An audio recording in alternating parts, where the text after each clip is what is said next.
পরিবর্তনের প্রথম রুলস হলো মনে করতে হবে যে আমি যেখানে আছি, যেভাবে আছি, যে জায়গায় আছি, যা খাচ্ছি, যা বলছি, যা দেখছি, যা ভাবছি, কেউ দেখুক আর না দেখুক, আমার আল্লাহ দেখছে। এ ব্যাপারে আমরা কি একমত হতে পারবো? জি পারবো, পারবো।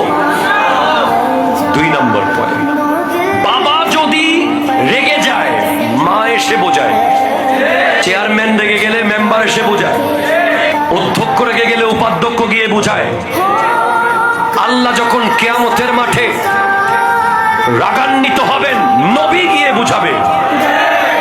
কিন্তু নবী যদি মুখ ফিরায়,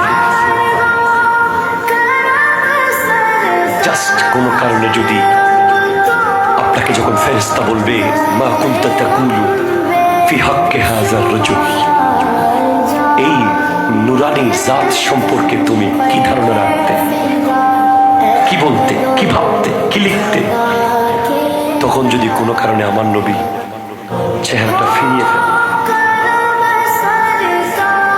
আপনি জাস্ট ভাবেন